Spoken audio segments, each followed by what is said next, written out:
Good morning, my dear students. I am your maths teacher from St. Paul International School. Today we are going to start your chapter number 9% and its application. Exercise 9.1 we already done in term 1. Now we are going to start exercise 9.2. Your first topic is profit and loss. What is profit and what is the loss? Profit means if we buy something and we sell that thing. अगर हमने कोई चीज़ खरीदी है और उसको हमने फिर cell कर दिया, बेच दिया, और जितने में हमने खरीदी थी, ठीक है, जैसे आपने मान लो आपने उस किसी चीज़ को 100 रुपीज़ में ख़रीदा था, मीन्स कॉस्ट प्राइस कितनी थी उसकी 100, और आपने उसको सेल कर दिया, सेलिंग प्राइस उसकी कितनी हो गई, मान लो 150। तो कौन सा बड़ा है बेटा, CP या SP? कॉस्ट प्राइस बड़ी है या सेलिंग प्राइस? तो आप देखोगे सेलिंग प्राइस क्या है, ग्रेटर देन है कॉस्ट प्राइस से। सेलिंग प्राइस क्या है, ग्रेटर देन है कॉस्ट प्राइस से। तो दैट मीन्स उस बंदे को क्या होगा, प्रॉफिट। मीन्स कि अगर आपने कोई चीज़ खरीदी थी 100 में और बेची है 150 में, तो आपको कितने प्रॉफिट, आपको क्या हो रहा है फिर, प्रॉफिट। मान लो लॉस कब होता है, जैसे आपने कोई चीज़ है, आपने कोई मार्केट से कोई चीज़ खरीदी है, उसकी कॉस्ट प्राइस मान लो 100 थी, और उसने आपने उसको सेल कर दिया है कुछ टाइम के बाद, तो मान लो आपने 80 रुपीज़ की उसको सेल की है, कितने का, 80 का। तो इसमें कौन सा बड़ा है, CP या SP? आप देखोगे जो कॉस्ट प्राइस है वो 100 थी और सेलिंग प्राइस 80 है, तो कॉस्ट प्राइस क्या हुआ, ग्रेटर देन। तो कॉस्ट प्राइस क्या हुआ, ग्रेटर देन सेलिंग प्राइस से। तो दैट केस में क्या होता है, लॉस। इस केस में क्या होता है फिर, लॉस। अगर SP बड़ा है तो क्या होगा, प्रॉफिट। प्रॉफिट मीन्स लाभ, लॉस मीन्स हानि। तो इसी के बेस पे आपकी 9.2 पूरी एक्सरसाइज है। तो लेट्स स्टार्ट। जैसे एक फॉर्मूला है आपके पास, अब आपने क्या निकालना है, प्रॉफिट। अभी तो आपने क्या समझा, प्रॉफिट और लॉस क्या होता है। आपने अगर प्रॉफिट निकालना है तो आप क्या करोगे, SP से माइनस कर देना है अपने CP को। सेलिंग प्राइस से किसको माइनस करना है, कॉस्ट प्राइस को। तो जैसे इस एग्जांपल में अगर हम देखें तो कॉस्ट प्राइस कितना था आपका, 150, और सेलिंग प्राइस कितनी है, सेलिंग प्राइस कितनी है 150, और कॉस्ट प्राइस कितनी है 100। तो आप जब सब्ट्रैक्ट करोगे तो कितना आ रहा है, 50, मीन्स के 50 रुपीज़ उसको क्या हुआ है, प्रॉफिट। तो ये तो था बेटा प्रॉफिट का। अब लॉस देखते हैं, लॉस किसके इक्वल होगा, कॉस्ट प्राइस में से हमने किसको माइनस करना है, सेलिंग प्राइस को। तो कॉस्ट प्राइस हमारी 100 थी और सेलिंग प्राइस कितनी है बेटा, 80। तो जब सब्ट्रैक्ट करोगे तो कितना आएगा, 20, मीन्स के ₹20 क्या है, लॉस हुआ है इस केस में, और इस केस में इसको क्या हुआ, 50 रुपीज़ प्रॉफिट हुआ। ये तो आपने सिंपल प्रॉफिट और लॉस निकाल लिया।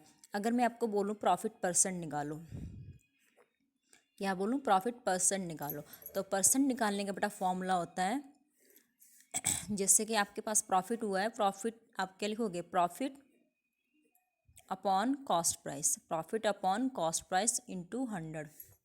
प्रॉफिट जितना हुआ है उसको डिवाइड करेंगे कॉस्ट प्राइस से, फिर 100 से मल्टीप्लिकेशन। तो प्रॉफिट कितना हुआ बेटा, 50, कॉस्ट प्राइस कितनी थी, 100, तो 100 से मल्टीप्लिकेशन, 100 से 100 हमने कट कर दिया, तो कितना बचा है, 50% उसको क्या हुआ है, प्रॉफिट। अब लॉस के केस में देख लो, अगर लॉस परसेंट निकालना है तो आप क्या लिखोगे, loss upon cost price multiply 100। बस आपने जब भी परसेंट निकालना है, चाहे प्रॉफिट परसेंट हो चाहे लॉस परसेंट, अगर प्रॉफिट परसेंट निकालो तो profit upon cost price into 100 हो जाएगा, अगर लॉस निकाल लो तो loss upon cost price into 100।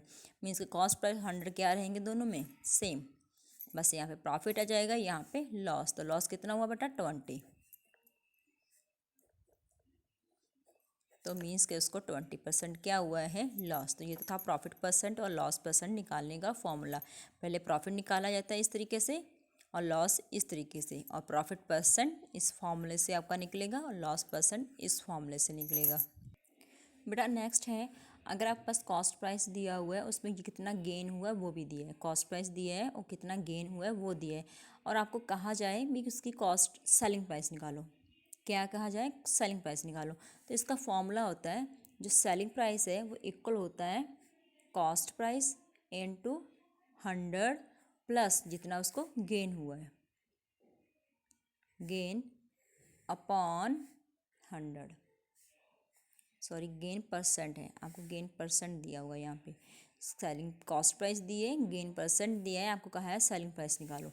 तो आप क्या करोगे, selling price is equal to cost price into 100 plus gain percent upon 100।